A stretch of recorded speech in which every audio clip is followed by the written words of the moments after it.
Royal Children's Hospital has cancelled a medical meeting known as a Grand Round on the effects of war on children. Apparently, a Sydney-based activist, Dr. Doran Samuel, from the Alliance Against Anti-Semitism in Healthcare, wrote to the hospital urging that the meeting be cancelled, and the hospital CEO promptly cancelled the meeting on workplace safety grounds. The cancelled event was to discuss the effects of war on children generally, but Gaza would surely have been discussed. Last year, Fremantle's Fiona Stanley Hospital cancelled a similar event where a couple of doctors were to report on their experiences in Gaza. First, they were told not to mention Israel or the Israeli military, then the event itself was cancelled. And Fiona Stanley has just come out saying how ashamed she is that this has happened.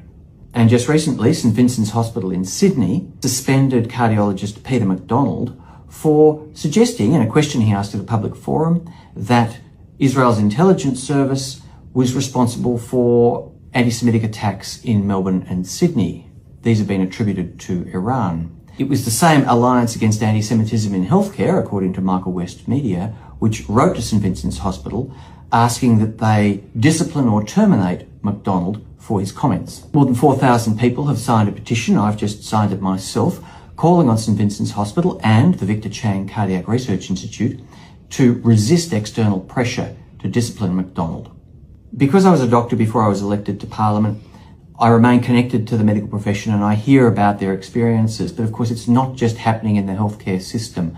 Whether it's Antoinette Lattouf at the ABC, the Bendigo Writers Festival, the Melbourne Symphony Orchestra, or whether Caleb Sabsabi gets to represent Australia at the Venice Biennale, powerful forces are silencing voices on Gaza. So much so that the campaign to suppress discussion here in Australia has become a form of McCarthyism.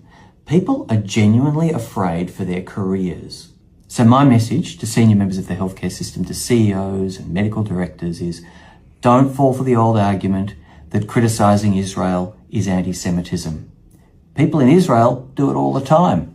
It's not anti-Semitic there and it's not anti-Semitic here. And it's not a safety issue. Raising safety concerns to suppress dissent has become a well-worn cliche. There's a difference between making people unsafe and making them feel uncomfortable.